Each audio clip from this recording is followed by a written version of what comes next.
Alors, qui suis-je? Je suis Pépé Calais, alias Naïs, alias Anaïs. Donc ça c'est le nom par lequel on m'appelle le plus souvent, c'est Pépé. D'où est-ce que je viens? Je viens de Marseille, mais j'habite depuis plus de 4-5 ans sur Paris. Comment je vis la situation actuelle? Alors, ça dépend, j'ai des hauts et des bas.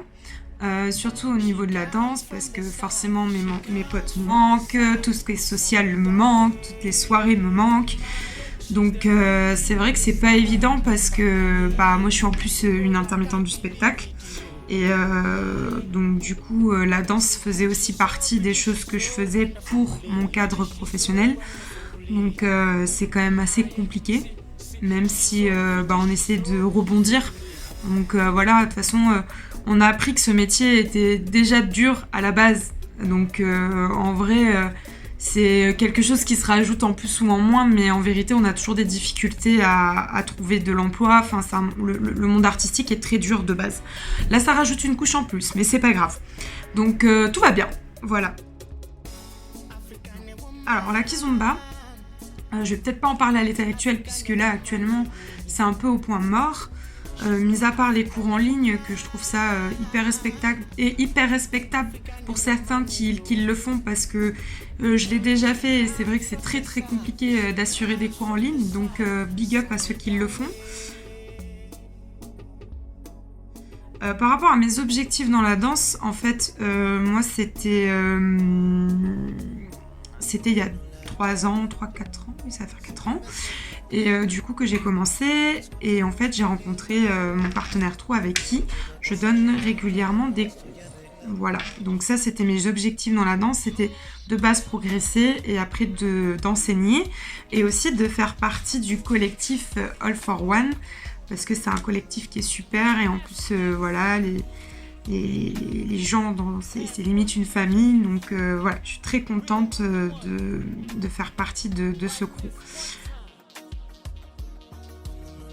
Oui, des bonnes et des mauvaises. Enfin, surtout des bonnes pour ma part, puisque relativement, comme je l'ai dit dans ma réponse précédente, j'ai pu faire de super belles rencontres, notamment les gens d'AF1. Il y a aussi Cadencé à l'ancienne. Voilà, je me suis fait un groupe d'amis qui est vachement fort. Enfin voilà, donc puis il y a énormément de belles personnes dans la kizomba. Donc oui, ça m'a apporté plus de bonnes choses que de mauvaises.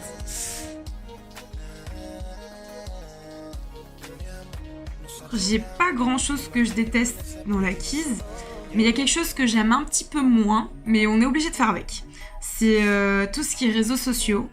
J'ai un peu du mal à jouer ce côté-là de réseaux sociaux, parce que pour moi ça tue un peu les relations humaines, hein, même si je fais un métier d'audiovisuel de base. Rien ne vaut que la connexion entre humains. Donc c'est vrai que tout ce surplus de communication, c'est très compliqué, et puis il y a beaucoup de choses négatives aussi qui ressortent sur les réseaux, et du coup j'ai un petit peu de mal avec ça. Et c'est pour ça que je m'en suis un peu éloignée, mais plus éloignée personnellement que pour le travail. Voilà, je m'en sers uniquement pour des choses professionnelles, pour promouvoir mes projets, pour promouvoir la danse en règle générale. Mais sinon, c'est vraiment le truc que j'aime le moins, parce que c'est hyper aléatoire. On peut pas savoir le ton de voix que la personne utilise. Les échanges sont très irréguliers. Donc voilà, pour moi, c'est le truc que j'aime le plus dans le monde de la kizomba, c'est la communication.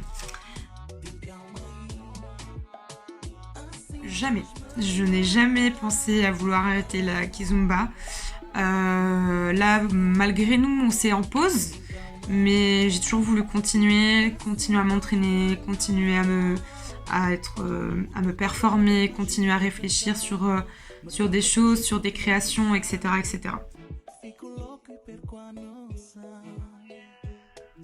C'est une grande question.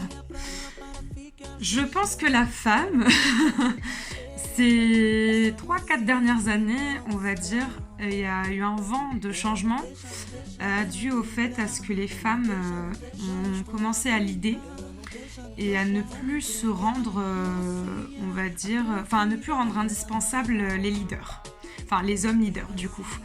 Et je pense que ce vent de changement a fait énormément du bien à ne plus déjà genrer la danse, parce qu'en vérité c'est ce qui se passe en Angola et dans le pays où la kizomba est née, c'est que vraiment tout le monde danse avec tout le monde, c'est pas genré, enfin je veux dire les hommes dansent avec les hommes, les femmes dansent avec les femmes, il n'y a pas une question d'âge, les enfants dansent avec les adultes, donc c'est vrai qu'il y a eu un vent sur ce point-là qui a vachement avancé les choses, mais je pense qu'on est encore loin, énormément loin du compte de dire que la femme est respectée, parce qu'il y aura toujours des disparités. Pour l'instant ça existe encore, et même dans d'autres milieux, enfin artistiques, que ce soit le cinéma, que ce soit dans d'autres milieux que la kizomba, malheureusement il y aura toujours cette disparité et toujours des fois ce manque de respect, donc c'est un travail de longue haleine, voilà. Pour cette année 2021, je vous souhaite déjà d'avoir la santé, parce que la santé c'est la vie, beaucoup de bonheur, voilà, beaucoup de bonheur, meilleurs vœux évidemment, et surtout dites-vous que la kizomba ce n'est pas une fatalité si pour l'instant elle est stoppée. Le but c'est que on montre tous une certaine solidarité entre nous, c'est ce qui est le plus compliqué, malgré le fait que tout soit à l'arrêt, que quand ça va reprendre, je pense qu'on sera très contents de tous se retrouver. Moi j'ai hâte en tout cas de retrouver tout le monde sur les pistes, de nouveau sentir l'énergie de la kizomba, des gens qui le pratiquent et de cette communauté. Voilà, c'est tout ce que j'espère. Bonne continuation et bonne soirée à vous.